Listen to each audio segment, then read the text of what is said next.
अहमदाबाद के प्रसिद्ध जगन्नाथ मंदिर के जमीन विवाद में अब विश्व हिंदू परिषद अपने हिसाब से कार्रवाई करने में लगा है। कोर्ट और जो लोकायुक्त है उसमें भी उन्होंने अर्जी की है। अब कोर्ट ऑफ कंटेम्प्ट की तैयारी कर रही है विश्व हिंदू परिषद। विश्व हिंदू परिषद के नेता धर्मेंद्र भवानी हमारे साथ हैं, हम उनसे बात करेंगे। धर्मेंद्र, जिस तरह से पूरा मसला काफ़ी दिनों से चल रहा है, विश्व हिंदू परिषद की अब क्या सीधे तौर पे इसमें रोल रहेगा और कैसे वो ज़मीन जो है वो वापस लेने की जो कार्रवाई वो आप लोग करेंगे? देखो, जगन्नाथ मंदिर की ये विवादित भूमि के बारे में कहीं 2.5-3 साल से बहुचर्चित विषय हैं। गुजरात और देश भर में ये विषय पहुंचा है मीडिया के माध्यम से। 2019 में ये सारी बात विश्व हिंदू परिषद को ध्यान में आई।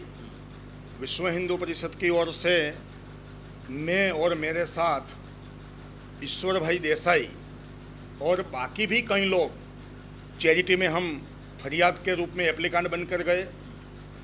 चैरिटी कमिश्नर ने ये सारा जो विषय है उसको ध्यान में रखते हुए 7 जनवरी 2020 को जजमेंट दे दिया और गुजरात राज्य चैरिटी कमिश्नर वायम शुक्ला की कोर्ट ने जजमेंट में कहा कि ये सारी बार सर्वे नंबर की करीबन 3 लाख चौरस मीटर जो भूमि है, यह संपूर्ण भूमि गैर कानूनी तौर पर कलम 36 की परवानगी और कलम 36 के एक भी नॉर्म्स का पालन नहीं हुआ है। इसलिए इनके सभी प्रकार के करार रद्द किए जाते हैं और ये सारी भूमि के करार रद्द करने का हुक्म चैरिटी ने किया और कलेक्टर अथॉरिटी और म्यूनसिपल अथॉरिटी को आगे की कार्यवाही करने के लिए निर्देश दिए।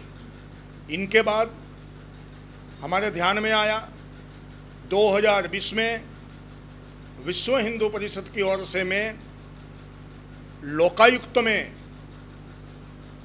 एप्लीकेंट बनकर गया। अहमदाबाद के निष्णात एडवोकेटों को सलाह लेते हुए लोकायुक्त में हमने मांग की कि 11 करोड़ से ज़्यादा स्टैंप ड्यूटी की चोरी लेने और बेचने वालों ने मिलकर की है। गवर्नमेंट के साथ बहुत बड़ी चीटिंग हुई है।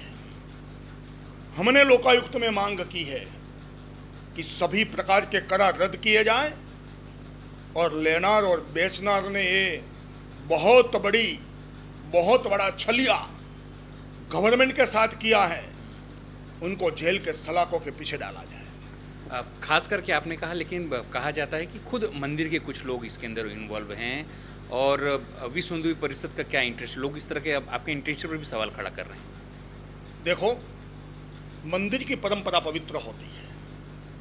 विश्व हिंदू परिषद की लड़ाई मंदिर के सामने नहीं है, परंपरा के सामने नहीं है।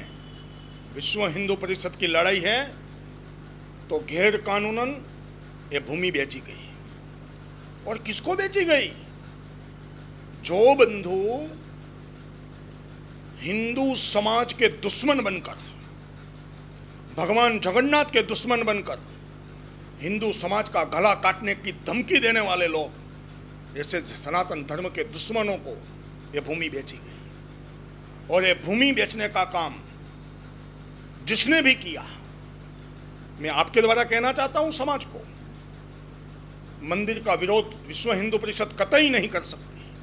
विश्व हिंदू परिषद को मंदिर का समर्थन करने वाली संस्था है, मंदिर की वृद्धि करने वाली संस्था है, मंदिर की रक्षण करने वाली संस्था है, संत परंपरा का भी रक्षण करने वाली संस्था है, सनातन परंपरा का रक्षण करने वाली संस्था है। मैं स्पष्ट मानता हूं, हिंदू समाज की इस परंपरा के साथ जिसने भी खिलवाड़ किया हो, मैं नाम लेना नहीं चाहता, अगर धर्मेंद्र भवानी ने भी हिंदू समाज के साथ छलिया किया हो तो मुझे भी नहीं छोड़ना चाहिए। विश्व हिंदू परिषद स्पष्ट रूप से मानती है और विश्व हिंदू परिषद की लड़ाई परंपरा के साथ नहीं है। विश्व हिंदू परिषद की लड़ाई गद्दी के विरुद्ध में नहीं है और मंदिर के विरुद्ध में नहीं है। विश्व हिंदू परिषद की लड़ाई है तो भगवान जगन्नाथ और हिंदू समाज की आन बान और शान के लिए है। अब खास करके अब आपकी जो लड़ाई है कायदे की तरीके से या लीगल तरीके से कैसे उसे आप आगे बढ़ाने वाले हैं? देखो, मैंने लोकायुक्त में तो कहा, लोकायुक्त के दरवाजे हमने खटखटाए हैं। अगर हमें वहाँ से भी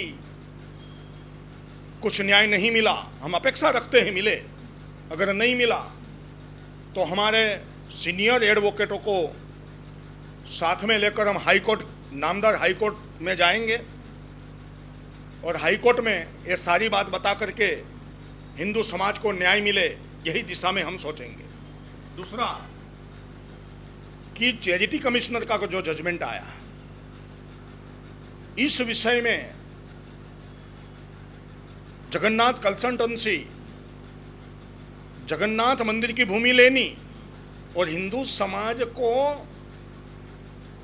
उल्लू बनाने के लिए, गुमराह करने के लिए जगन्नाथ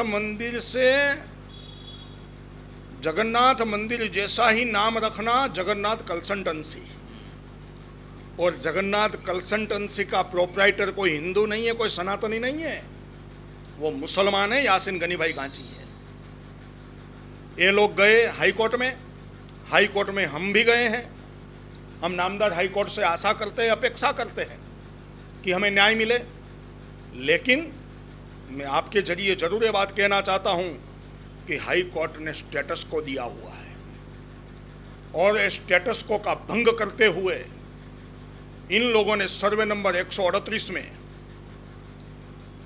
नए मीटर लगाने का, नए कंस्ट्रक्शन के काम करने का, नए शेड बनाने का काम शुरू किया है और चल भी रहा है और कई काम पूर्ण भी किया है। हम आने वाले समय में नामदार कोर्ट में जाकर कोर्ट ऑफ कंटेम्प्ट करेंगे और ये सारे जो बांधकाम हुए हैं उनको वापस स्थगित करवाने का काम, जब तक न्याय नहीं मिलता है तब तक कम से कम ये काम स्थगित हो।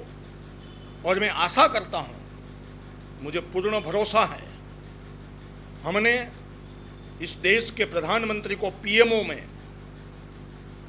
एप्लीकेशन की थी, इस देश के गृह मंत्री को भी हमने एप्लीकेशन की थी, गुजरात राज्य के सीएम को भी हमने एप्लीकेशन की थी, गुजरात राज्य के महसूल मंत्री और गृह राज्य मंत्री को भी मैंने विश्व हिंदू परिषद के जरिए एप्लीकेशन की थी।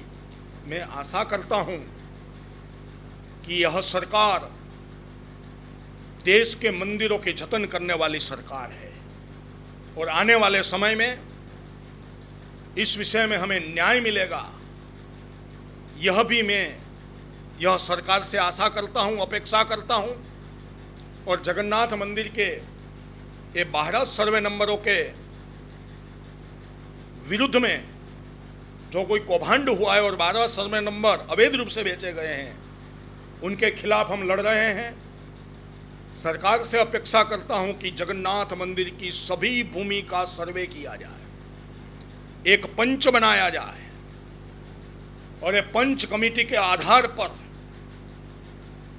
जल्द से जल्द निर्णय लेकर के जिसने भी अवैध रूप से जमीन ली हो और जिसने भी बेची हो उनको दंडित किया जाए, ये हमारी सरकार से अपेक्षा है। कोई जन आंदोलन करने का कोई विचार है आप लोगों का कि अगर कुछ कहीं से कुछ आप लोगों को नहीं अगर सहयोग मिलता या कुछ आपकी अपेक्षा के विपरीत कुछ निर्णय आता है तो इस संदर्भ में कोई जन आंदोलन? सबसे पहले तो हम संवैधानिक और लोकतांत्रिक पद्धति से 2.5 साल से लड़ाई लड़ रहे हैं। हम आशा करते हैं हमारा डेलीगेशन जल्द ही गुजरात के मुख्यमंत्री को मिलने के लिए जाएगा और उनको हम एक लिमिटेड समय देंगे। अगर उस समय में हमें न्याय मिल गया तो भगवान जगन्नाथ की जय जयकार हो जाएगी। अगर न्याय नहीं मिला तो हम आंदोलन का रूप लेकर हिंदू समाज को और मंदिर को उनका अधिकार दिलवा कर रहेंगे। खाली विश्व हिंदू परिषद होगा, बाकी जो संत समाज है वो भी आपके साथ है इस मुद्दे पर? मेरे पास रोजाना 2, 3, 4, 5 संतों के फोन आते रहते हैं, कई संत मिलने के लिए भी आते हैं। पूरा संत समाज यह चाहता है कि जिसने भी यह कौभांड किया है और सनातनी परंपरा को बदनाम करने का काम किया है, जब एक व्यक्ति कोई गलती करता है तब व्यक्ति बदनाम नहीं होता है, सारी परंपरा बदनाम होती है। इसलिए संतों का कहना है कि हम यह परंपरा को बदनाम नहीं होने देंगे। सौराष्ट्र में से भी कई संतों के फोन आते हैं, दक्षिण गुजरात से भी आते हैं। 2 दिन पहले हरिद्वार से भी 3-4 आचार्य महामंडलेश्वर जैसे पवित्र पूजनीय संतों के भी फोन आए। जबलपुर से भी पूजनीय संतों के फोन आते हैं और सभी संत कहते हैं कि विश्व हिंदू परिषद के आह्वान पर विश्व हिंदू परिषद लड़ाई की दिशा तय करेगी, उसी दिशा में संत समाज चलेगा। एक अंतिम प्रश्न है, खाली यही मंदिर के लिए आंदोलन के गुजरात में बहुत सारी जगह पर इस तरह के और भी लोगों ने अतिक्रमण किया है, तो क्या उनको भी छुड़ाने का काम करेंगे? देखो, विश्व हिंदू परिषद ने, विश्व हिंदू परिषद के युवा पांख बजरंग दल ने यह तय किया है, लैंड जिहाद। ये कोई प्रश्न, छोटा मोटा प्रश्न नहीं है। इस्लाम ने जो तय किया है उनके कुरान के आधार पर, जिहाद यानी हम उसको धर्म युद्ध कहते हैं। इस्लामिक जिहाद कहता है कि लव जिहाद करो, लैंड जिहाद करो, अनेक प्रकार के जिहाद करके हिंदू समाज को तोड़ने का काम करो। और यही जगन्नाथ मंदिर भी लैंड जिहाद का शिकार है और इस लैंड जिहाद को विश्व हिंदू परिषद कतई बर्दाश्त नहीं करेगी। और कहीं पर भी ऐसी घटना घटती है तो विश्व हिंदू परिषद चुप नहीं बैठेंगी। कल भी चुप नहीं थी, आज भी चुप नहीं है और आने वाले समय में हिंदू समाज और सनातनी परंपरा की सुरक्षा के बारे में हम चुप बैठने वाले नहीं हैं। स्वाभाविक है, जिस तरह से आरएसएस ने अपने हिसाब से लीगल लड़ाई तो शुरू कर दी है जगन्नाथ मंदिर के लिए, लेकिन उसका अगर कोई सीधे परिणाम नहीं आता है तो जो विश्व हिंदू परिषद है वो जन आंदोलन के लिए भी तैयार है, जिसके लिए संतों की सहायता और लोगों की सहायता भी ली जाएगी। इसके अलावा जिस हिसाब से आरोप लगाया है सीधे तौर पर विश्व हिंदू परिषद ने कि अब लव जिहाद के साथ में देश में लैंड जिहाद भी शुरू हुआ है, जहाँ जहाँ ये चीज़ें होंगी उसके लिए विश्व हिंदू परिषद हमेशा से प्रयासरत रहेगा। कैमरा पर्सन मुकेश परीख के साथ अनिल पटेल, पंचायत टीवी, अहमदाबाद।